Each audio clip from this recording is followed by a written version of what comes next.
क्या है आध्यात्म?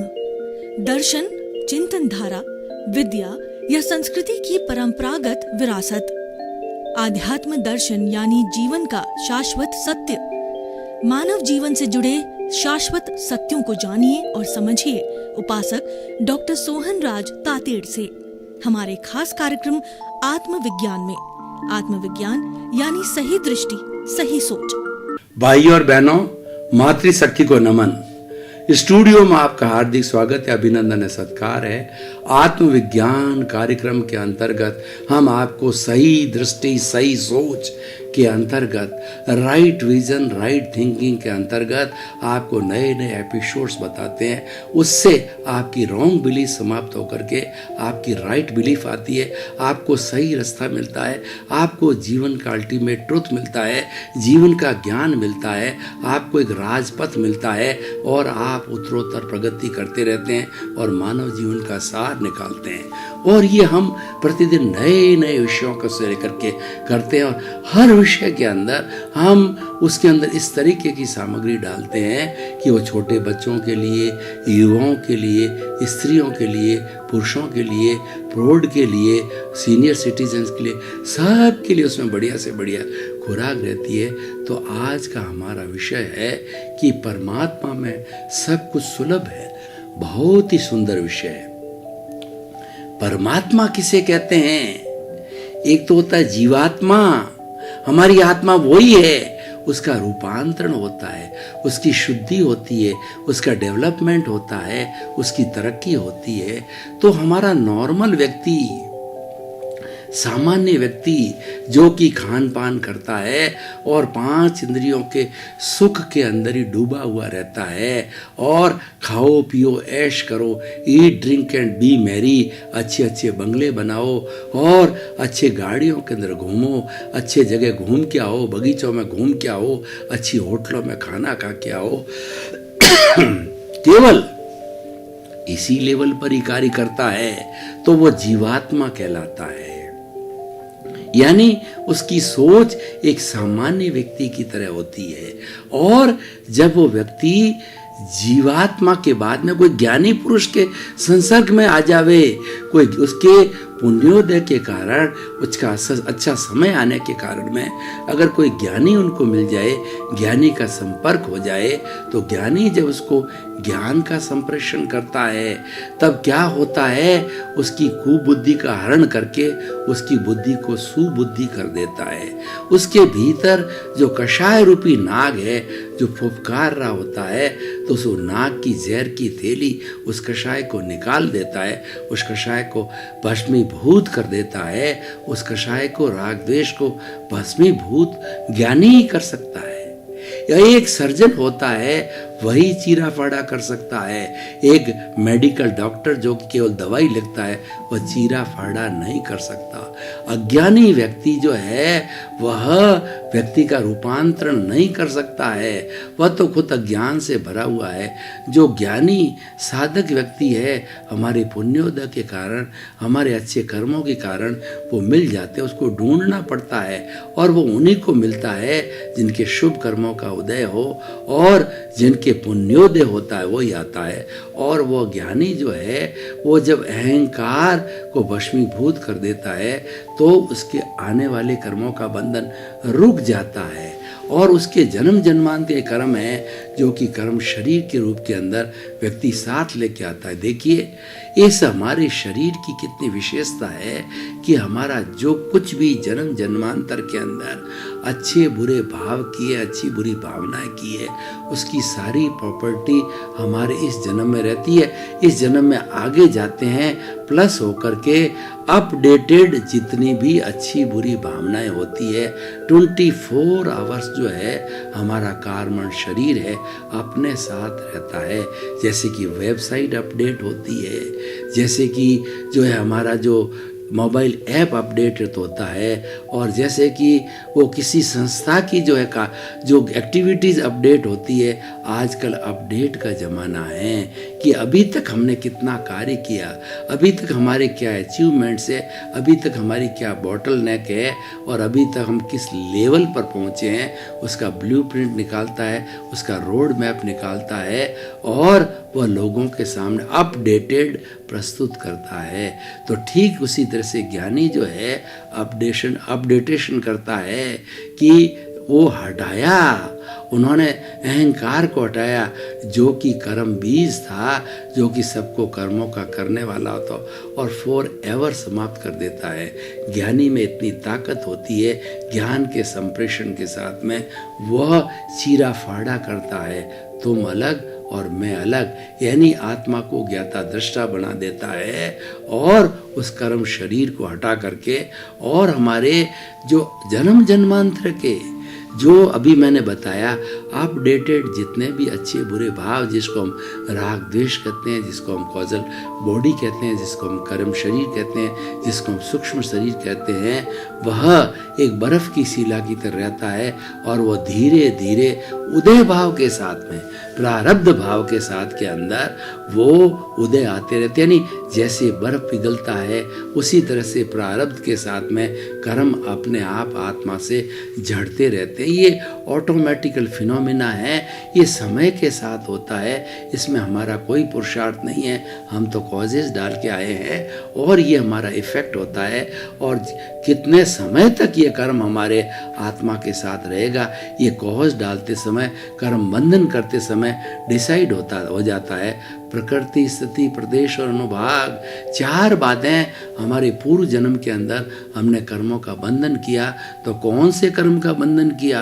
8 कर्मों की 148 प्रकृति है, ज्ञानावर्णीय, दर्शनावर्णीय, वेदनीय, मोहनीय, आयुष्य, नाम, गोत्र, अंतराय, इसकी 148 प्रकृतियां हैं।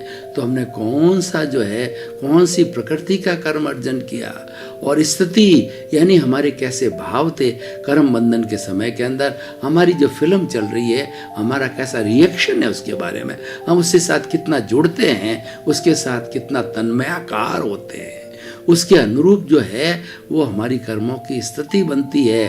प्रकृति, स्थिति और प्रदेश।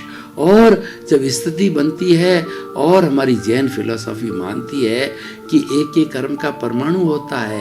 ये परमाणु वो परमाणु नहीं है कि जो हमको दिखाई दे रहे हैं, वो परमाणु चतुष्पर्शी है, आँखों से दिखाई नहीं देते हैं, और विज्ञान की भाषा में इनको मासलेस पार्टिकल कहा जाता है। और जिसके मास नहीं होता, भारहीन होते हैं, तो ये आत्मा के साथ बिना कोई भार डाले है, आत्मा के साथ हर समय रहते हैं, बनते रहते हैं, छूटते रहते हैं, बनते रहते हैं, छूटते रहते हैं। प्रकृति, स्थिति और उनके प्रदेश कितनी क्वांटिटी है, और किस रस के साथ हमने कर्म का बंधन किया, उस रस के साथ हमको इफेक्ट देता है। यानी हमने किसी का बहुत ज़्यादा बुरा किया है तो हमें बड़ी बड़ी निकाचित जो एज इट इज़ भुगतना पड़ता है। कैंसर की बीमारी, किडनी की बीमारी, हार्ट की बीमारी, कोमा की बीमारी ऐसी आ जाती। यानी पूर्व जन्म में किए गए कर्मों का जो है ये भुगतान इस शरीर के द्वारा होता है। ये मन वचन काया रूपी जो सोहन राज को ये जो शरीर मिला है, पूर्व जन्मों के कर्मों के भुगतान के लिए मिला है। इसीलिए ये करने वाला है, ये भोगने वाला है, और ये हो रहा है। ये मेरा पुरुषार्थ नहीं है, ये तो पूर्व जन्म का पुरुषार्थ है जो मैंने दिया। ये पूर्व जन्म के कॉजेज है जो इफेक्ट ला रहे हैं। तो मैं ये कहना चाह रहा था कि परमात्मा में सब कुछ सुलभ है।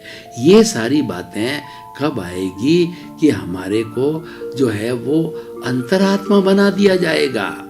अब अंतरात्मा एक शुद्धिकरण की प्रक्रिया चालू हो गई, और वह शुद्ध होते होते बर्फ रूपी जो हमारे पूर्व जन्मों के कर्म हैं पिघल जाएंगे। नए कर्मों का बंधन नहीं हो रहा है, और पूर्ण रूप से पिघलने को हम निर्जरा कह रहे हैं। आश्रव हमारा रुक गया, संवर हमारा जारी है, निर्जरा हमारी जारी है। तो संवर क्या है? हमारा सेल्फ रियलाइजेशन करना, हमारी आत्माओं को ये जानने वाला, ये देखने वाला, इस रूप के अंदर मानना, प्रज्ञा को उसके साथ जोड़ना, संवर और संभाव को उसके साथ जोड़ना, अकर्ता भाव जोड़ना, कर्मों का बंधन रुका हुआ है और ये पिघल रहा है, तो ये पिघल करके जो है वो हमारी आत्मा जो है प्योर बन जाती है। वो प्योर की स्थिति क्या होती है? केवल ज्ञान की स्थिति होती है। अब देखिए, उस आत्मा में सब कुछ सुलभ का अर्थ क्या हुआ? केवल ज्ञान युक्त आत्मा के अंदर जीव अजीव उसकी कोई भी स्थिति, भूतकाल की, वर्तमान काल की, भविष्य काल की कोई भी स्थिति और जो जड़ और चेतन की कोई भी स्थिति ऐसी नहीं है जो कि हमारे परमात्मा को मालूम न हो, क्योंकि उनके पास एब्सोल्यूट नॉलेज है। उस एब्सोल्यूट नॉलेज की वजह से, वो परमात्मा होने की वजह से जो है उनको सब ध्यान रहता है, उनको साफ दिखाई देता है ये व्यक्ति कितने वर्ष जिएगा, इसके कर्म कितने भारी है या इसके कितने हल्के हैं, ये भवी जीव है या अभी जीव है, ये जीव मुक्ति को जा सकता है या नहीं जा सकता, ये परमात्मा को सब ध्यान रहता है। और ये हमारा पुरुषार्थ काम करेगा। उसमें हो रहा है वो आपका पुरुषार्थ नहीं है। हमारा पुरुष होता है सेल्फ रियलाइजेशन में रहना, अपने ज्ञाता दृष्टा भाव में रहना कि भाई मैं तो जानने वाला हूँ, मैं तो केवल देखने वाला हूँ, और ये सारा जो भुगतान हो रहा है शरीर में, ये विचारों के द्वारा हो रहा है। तो विचारों को बाईपास करो। विचार आ रहे हैं, इनको आने दो, जा रहे हैं जाने दो। उन विचारों के साथ तन्मयाकार मत हो, उन विचारों के साथ मत जुड़ो। आप जुड़ोगे तो 440 वोल्ट का जो है उसमें करंट चल रहा है, वह आपको भस्म कर देगा। यानी ये क्यों कहा जाता है आदमी को प्रिकॉशनरी मेजर लेने के लिए कि वो आने वाले विचारों के अंदर ऑलरेडी उनके अंदर राग द्वेष चल रहा है। आप तन्मयाकार हो गए तो फिर राग द्वेष को पाल लिया आपने, फिर राग द्वेष के कॉज डाल दिए, और कॉज डाल करके और अगले जन्म के अंदर फिर हमारा भाव के साथ में भाव बिगाड़ दिया। इसलिए कहा जाता है कि भाव सुधारो भाव सुधरेगा, भाव बिगाड़ो भाव बिगड़ेगा। यानी उनके साथ तन्मयाकार मत हो। जो जीवन की फिल्म जन्म से मृत्यु तक की चल रही है उसको देखते रहो। ये ज्ञाता दृष्टा भाव है, ये सबसे बड़ा संवर है, सबसे बड़ा तप है, सर्वोत्कृष्ट तप है, ज्ञाता दृष्टा भाव है। आप जो है फिल्म देखने जाते हो और उसमें हीरो हीरोइन की एक्टिविटी चलती रहती है। पहले युवा होते हैं, फिर उनके अंदर बीच के अंदर लव होता है, और फिर वो विलियन आता है, बाधा डालता है, लड़ाई होता है, झगड़ा होता है, और अंत के अंदर वापस उनका मिलान होता है। बीच में बिछुड़ जाते हैं, विलियन लेके भाग जाता है। यानी ये पूरी फिल्म चल रही है। कभी सुख आ रहा है, कभी दुख आ रहा है, कभी बच्चे ने तंग किया, कभी शरीर के अंदर बीमारी आ गई, कभी ऐसा हमारे घाटा लग गया, कभी मुनाफा हो गया। सुख दुख की स्थितियों का ये झूला झूलते रहते हैं हम इस फिल्म के अंदर। तो हम उसको यथावत लेते हैं, ये भी ठीक, दुख आया वो भी ठीक, सुख आया वह भी ठीक, ये भी चला जाएगा वो भी चला जाएगा। लेट गो करते रहो। जो चल रहा है उसको लेट गो, ठीक ठीक कहते रहो और उसको चलाते रहो। ये लेट गो करना, उसकी उपेक्षा करना, उसके साथ तन्मयाकार न होना, ये एक बहुत बड़ी साधना है, ये बहुत बड़ा तप है। तो हम क्या कहना चाहते हैं कि हमारा जब परमात्मा हो चुका है, केवल ज्ञानी हो चुका होता है, वो कभी भी राग द्वेष के साथ नहीं जुड़ता है। उसका संपूर्ण राग द्वेष समाप्त हो जाता है और उसके विचार एब्सोल्यूट प्योर हो जाते हैं। वो 24 कैरेट का सोना हो जाता है। और विश्व के अंदर एक भी अगर केवल ज्ञानी हो तो विश्व की 7 अरब जनसंख्या को वह अच्छा उपदेश दे सकता है, वो अच्छा सुधार कर सकता है।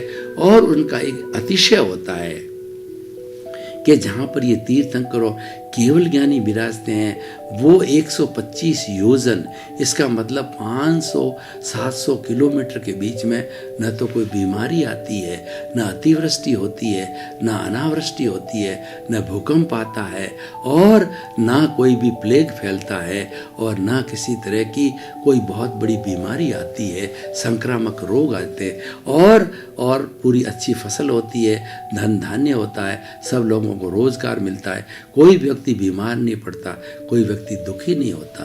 जैन धर्म के 24 तीर्थंकर जिस अवधि में विचरे, अभी तो तीर्थंकर 2500 से हो नहीं रहे हैं। एक महावीर स्वामी ऐसे थे जो 24 तीर्थंकर थे, उसके बाद के अंदर जो जम्बू स्वामी हुए, उन्होंने इस भरत क्षेत्र के अंदर मोक्ष के ताले लगा दिए, केवल ज्ञान के ताले लगा दिए। तो अब तो संभव भी नहीं है, लेकिन जिस समय संभव था वहाँ पर उस समय में लोग उनके संपर्क में जाते। वो महाज्ञानी थे, सुपर साइंटिस्ट थे, उनके संपर्क में गए, उनके उपदेश को सुना और सुन करके वैराग्य हुआ, और वो स्वयं साधु बन गए या स्वयं श्रावक बन गए, वो महाव्रती बन गए या अणुव्रती बन गए। तो विषय क्या है? विषय यह है कि परमात्मा में सब कुछ सुलभ है, अरिहंत परमात्मा है, उससे सब कुछ सुलभ की सारी मैंने बातें बताई। हम अपने जीवन को उनके उपदेश से कैसे भी बदल सकते हैं। अगर हमारा पुण्योदय आया हुआ है तो हमें अच्छा ज्ञान दे करके हमारी जीवन की दिशा को बदल करके हमको कहाँ से कहाँ पहुँचा सकते हैं। ये उनकी पावर है, ज्ञान देने की पावर है, लेकिन उसका जो रिएक्शन आने वाला है वह तो हमारे कर्मों से जुड़ा हुआ है, हमारे पुण्य से जुड़ा हुआ है। तो मैं ये कह रहा हूँ कि जो लोग परमात्मा बनते हैं वो लोग स्व पर कल्याणकारी होते हैं, स्वयं का तो कल्याण करते ही है, क्योंकि हर तीर्थंकर, हर केवल ज्ञानी उसी जन्म के अंदर मोक्ष को प्राप्ति होता है। अब प्रश्न कई बार लोग करते हैं कि हम मोक्ष की क्यों इच्छा रखें हैं, हम मोक्ष की बात क्यों कहें। हमारी भारतीय संस्कृति के 4 पुरुषार्थ किए गए हैं, अर्थ, काम, धर्म और मोक्ष। अर्थ और काम नॉर्मल व्यक्ति करता है, सामान्य व्यक्ति अर्थ और काम के घेरे के अंदर घिरा रहता है, सेंटर के उसके अंदर अर्थ और काम रहता है, और परिधि में उसकी धन दौलत और परिवार मैं और मेरा रहता है। तो ये तो एक सामान्य व्यक्ति करता ही रहता है, लेकिन उसके साथ में जहाँ परमात्मा आ जाते हैं वो हमको इस घेरे से निकाल करके और हमको अंतरात्मा बना देते हैं। अंतरात्मा के घेरे में स्वार्थ नहीं होता है, अंतरात्मा के घेरे में परार्थ होता है, live and let others live तो होता है, और धीरे धीरे live and let others live, मैं भी जीऊँ दूसरे भी जिए, सर्वमंगल कल्याणकारी की भावना करता है कि सृष्टि के समस्त जीवों को सुख मिले, शांति मिले, आनंद मिले, प्रेम मिले, और सभी सुख से जीवन यापन करें, उनके प्रति मंगल भावना। तो जब वो मंगल भावना ऐसा प्राणी करता है जो है वो हमारा अंतरात्मा बन जाता है, तो मंगल भावना करते करते उसका स्वयं का मंगल उसमें निहित है। ऐसे कहा जाता है कि जो व्यक्ति दूसरे के आंसू पहुंचता है, ईश्वर उसकी आंखों में आंसू आने ही नहीं देते हैं। तो जो व्यक्ति दूसरे की भलाई का चिंतन करता है, भलाई के काम करता है, परोपकार का काम करता है, तो उसके पास तो दुख आने का फटकता ही नहीं है। God help those who help themselves, ईश्वर उनकी मदद करता है जो स्वयं पुरुषार्थी है, स्वयं परिशिष्टी है, वो स्वयं का खुद का जो है हेल्प करते हैं, यानी वो पुरुषार्थ करते हैं, परिश्रमी होते हैं, ईश्वर उनकी जरूर मदद करते हैं। ये सनातन सत्य है, ये कुदरत का कानून है, ये प्रकृति का नियम है, इस नेचर माँ का नियम है कि वैसा होता ही है। तो देखिए कि परमात्मा में सब कुछ सुलभ है, हम जो कुछ चाहते हैं वो परमात्मा के अंदर ऑलरेडी है। क्यों कि परमात्मा के अब गुणों का थोड़ा चिंतन करें कि जो हमारा परमात्मा है, 24 कैरेट का जो सोना है, शुद्ध आत्मा है, वो क्या है? वो अनंत ज्ञान वाला है, यानी उसका ज्ञान है वह इन्फिनिटी है, इतना ज्ञान वाला है कि दुनिया का समस्त ज्ञान एक तरफ और उसका ज्ञान एक तरफ, और वह अनंत दर्शन वाला है, यानी कि सारी दुनिया के अंदर लोग बिलीव करते हैं किसी चीज़ का, उसका बिलीव सबसे ऊपर होता है। और तीसरा होता है वह अनंत शक्तिशाली का होता है। दुनिया के 84 लाख के जीवों की शक्ति और एक आत्मा की शक्ति होती है, जो परमात्मा की शक्ति होती है वह उससे भी बड़ी होती है, क्योंकि परमात्मा होता है इस सृष्टि का सबसे बड़ा शक्तिशाली जो है, वो प्राणी कहिए, वह आत्मा कहिए, वह चेतना कहिए, वह होती है। और वो हमारा जो परमात्मा है वह अनंत सुख का धाम है। मतलब अभी मैंने जो बात कही, जो चतुर्थ पुरुषार्थ की, काम और अर्थ की बात की, और काम और अर्थ को जोड़ने वाला और हमारी सिद्धि जो हम कहते हैं कि परमात्मा बनना है, उसको जोड़ने वाला धर्म है। धर्म एक ब्रिज है, इधर काम और अर्थ है और इधर हमारी सिद्धि का लक्ष्य है। हम इसको करते करते हम कैसे पहुँचे, वो एक धर्म, एक ब्रिज है। नदी के 2 तट है, 2 तटों के बीच के अंदर ब्रिज बना दिया जाता है तो व्यक्ति एक स्थान से दूसरे स्थान पर आसानी से आ सकते हैं। तो ये धर्म है, हमारा ब्रिज है, जो इसको ट्रेंड करता है, अर्थ और काम को नियंत्रण में रखता है और नियंत्रण होकर के धर्म का सहारा लेकर के वो सिद्धि को प्राप्त हो जाता है, वो परमात्मा बन जाता है। और परमात्मा में सब चीज सुलभ है। जैसे मैंने बताया कि अगर सुनिए, किसी भी जीवात्मा को तो इतना अनुभव नहीं होता है, क्योंकि उसका दायरा सीमित होता है, उसके पास में ज्ञान नहीं होता है, उसके पास अज्ञान होता है, उसके पास अविद्या होती है। लेकिन वो ज्ञान सहित होता है अंतरात्मा, जो व्यक्ति की जो है अंतरात्मा वाला जो व्यक्ति होता है, वो परार्थ की चेतना वाला होता है। तो उसकी अंतरात्मा के अंदर अगर वो चिंतन करे, अगर उसके ज्ञान की कमी आवे, उसको अगर स्मृति बराबर न हो, उसको याद न रहता हो और ज्ञान का विकास मंद बुद्धि का हो, तो सब ज्ञान से जुड़ी हुई सारी स्थितियों का है, वो भीतर विराजमान परमात्मा से वह शक्ति मांगे कि आपके पास अनंत ज्ञान है, मुझे भी दो। और उसकी ईश्वर की कृपा से, उस जो भीतर बैठे परमात्मा की कृपा से, भीतर बैठे प्रभु की कृपा से, भीतर बैठे ज्ञानी की कृपा से और उसके आशीर्वाद से जो है इस हमारी अंतरात्मा को ज्ञान मिलता है। जैसे मैं बोल रहा हूँ तो ये शब्द कहाँ से आ रहे हैं, ये मेरे परमात्मा से मिले हैं। जब मैं बोलता हूँ तो परमात्मा को याद करता हूँ, परमात्मा जो है यहाँ हाजिर हो जाता है मेरे आज्ञा चक्र के ऊपर, दोनों प्रकृतियों के बीच में। भाव भाषा शैली परमात्मा की है, मैं तो एक टैप रिकॉर्डर हूँ, मैं तो एक हार्डवेयर हूँ, कंप्यूटर में हार्डवेयर और उसके बाद सॉफ्टवेयर होता है।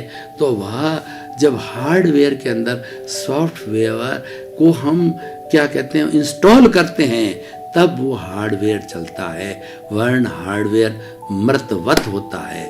तो मैं जब हार्डवेयर हूँ, इसमें मेरा गुरु या मेरा परमात्मा जो भीतर है यहाँ आकर के विराजमान होता है, मैंने उनसे आशीर्वाद लेता हूँ, भीतर से जो आशीर्वाद मिलता है यहाँ आकर के वो बैठ जाता है। उनके भाव है, उनकी भाषा है, उनकी शैली है, उनके शब्द है, और ये टैप रिकॉर्ड से निकलते जाते हैं और आपके पास तक पहुँच रहे हैं। हजारों एपिसोड्स के माध्यम से आप पास पहुँच चुके हैं, क्योंकि भीतर से आ रहा है। भीतर अनंत ज्ञान का दरिया है। और वो कैसे आ रहा है, गोभी के पत्ते में पत्ता, पत्ते में पत्ता, पत्ते में पत्ता, पत्ते में पत्ता। तो इस परमात्मा के ज्ञान की असंख्य अनंत परतें हैं, वो उनके आशीर्वाद से आती है और हम टैप रिकॉर्ड बोलते जाते हैं। अब देखिए, परमात्मा में सब सुलभ है। तो परमात्मा ज्ञान की मैंने बात कही, परमात्मा अनंत दर्शन वाला है।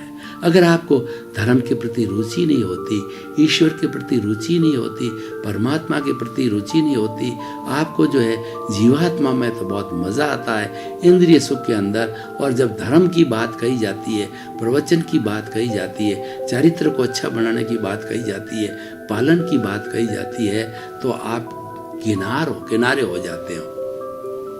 परमात्मा से भीतर शक्ति मांगिए कि मुझे वह विश्वास दो, मुझे आपका विश्वास दो कि मैं आपके विश्वास के साथ साथ में हर वक्त आपको ध्याता रहूं, हर वक्त आपको याद करता रहूं कि मेरे भीतर अनंत ज्ञान वाले परमात्मा विराजमान है। इनके प्रति मेरी 100% श्रद्धा है, 1% भी कभी डाउट नहीं करूंगा।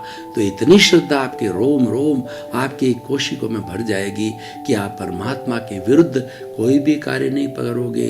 परमात्मा की जो है वो अनुभूति का अनुभव कभी नहीं भूलोगे। परमात्मा में अविश्वास कभी नहीं आएगा। आपके अस्तित्व के अंदर कभी भी आपको अविश्वास नहीं आएगा।